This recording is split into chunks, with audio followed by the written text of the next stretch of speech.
He had asked me not to joke about cheating anymore, but somehow on his birthday, I couldn't resist. The cake, funny enough, was the only thing that stayed intact.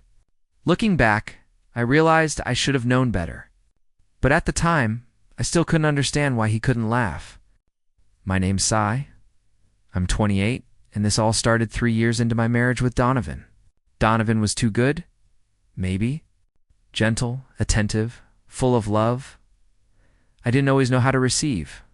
He made breakfast for me on Sundays, slipped little notes into my purse, remembered anniversaries I forgot, and somehow loved me quietly, consistently. Meanwhile, I was the jokester, sarcastic, playful, always teasing him. I believed that if you couldn't laugh in a relationship, what was the point? But over time, my jokes stopped landing the way I thought they would.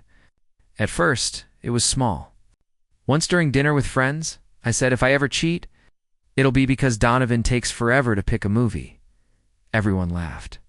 He smiled, but his hand withdrew from mine beneath the table. Another time at a family barbecue, someone asked if I'd ever be unfaithful. I quipped only if someone hotter with a yacht shows up. Laughter again. Silence from him again. Afterward, he pulled me aside, calm, but with eyes that felt like they had been bruised. "Suddy, please stop joking about cheating.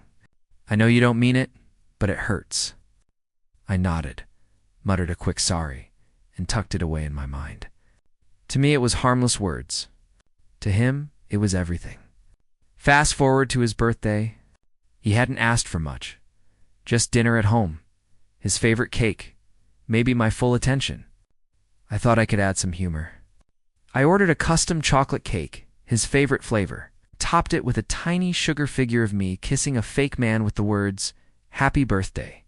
Hope you don't catch me cheating." Even the baker hesitated when I explained it. "Are you sure?"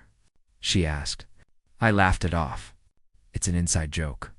That evening, Donovan arrived with flowers, a smile, and a soft, "Hey babe, we ate dinner." I teased him about the salt in his food. He laughed gently, the Donovan I knew. Then I brought out the cake. I was grinning, expecting laughter. He didn't move. He stared a long, heavy minute. Finally, he said, "I asked you not to do this again." "I thought you were kidding," I chuckled. "It's just a joke, Don." He didn't smile. He got up and left the room. I called after him, confused. He turned, looked me straight in the eye, and the words landed like stones. "You don't respect me, Cy?" "Not really. You keep making me the joke even after I asked you not to. That isn't love." Scoffing, I said, "It's just a cake." He shook his head. "It's a pattern. I'm done." And just like that, he grabbed his jacket, his keys, his phone, and left. The cake stayed on the table untouched. At first, I was frustrated. Texted, called, ignored. Hours passed. The night went on. The next morning, a message arrived.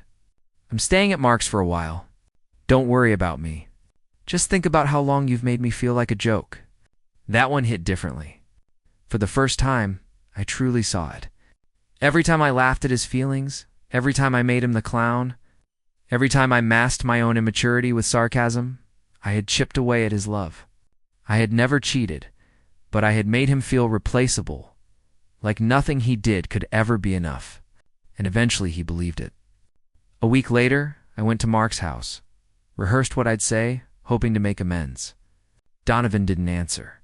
Mark did uneasy. "He's really hurt, Cy. He doesn't think you understand this time." Back at home, the cake remained dry, crumbling at the edges. A silent testament to my thoughtlessness.